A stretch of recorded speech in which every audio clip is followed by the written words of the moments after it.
क्या आप senior citizen हैं या आप जानना चाहते हैं कि गवर्नमेंट ने क्या बेनिफिट लेकर आई है सीनियर सिटीजन के लिए? तो सबसे पहले लाइन से स्टार्ट करते हैं कि सोसाइटी कैसे जानी जाती है, कि सोसाइटी कैसा है।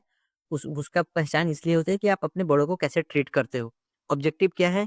Simplify tax burden senior citizens के लिए, रिटायरमेंट का जो सेविंग है उसको प्रोटेक्ट करना है, एंड जो भी उनके कंप्लायंस है उसके प्रोसीजर को कम करना है। मतलब मिनिमम गवर्नमेंट का इंटरवेंशन रहेगा उनके लाइफ पे, ये कोशिश की गई है।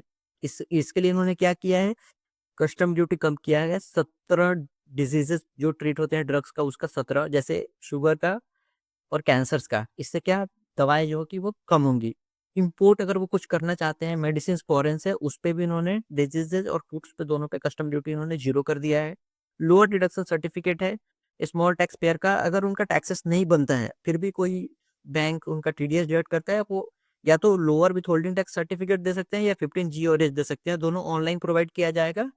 उनको डिपार्टमेंट विजिट करने की कोई रिक्वायरमेंट नहीं रहेगी। 15G और 15H डिविडेंड और इंटरेस्ट दोनों पे एप्लीकेबल रहेगा। एक सिंगल विंडो रहेगा जिसको आप फाइल करके आप ऑब्टेन कर सकते हो। अगर आपके पास कुछ फॉरेन एसेट्स है तो विद इन 6 मंथ आप डिक्लेयर कर सकते हो। अगर आपने कुछ गलत रिटर्न रिवाइज फाइल किया है उसको रिवाइज आप कर सकते हो। पहले 31 दिसंबर तक टाइमलाइन था, उसको एक्सटेंड करके 31 मार्च कर दिया गया है। सारे चेंजेस का इम्पैक्ट क्या रहेगा? कंप्लायंस का बर्डन कम होगा, सीनियर सिटीजन को ज्यादा कंप्लायंस नहीं करना पड़ेगा।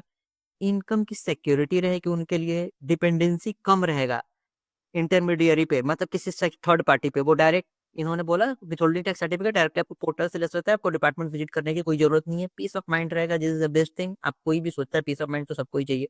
एसेसिबिलिटी रहेगा और टारगेट का ट्रीटमेंट उनका और भी इफिशियंट रहेगा। कैसा लगा आपको बजट? अगर अच्छा लगा please let us know. Thanks for watching the video. Thank you, bye.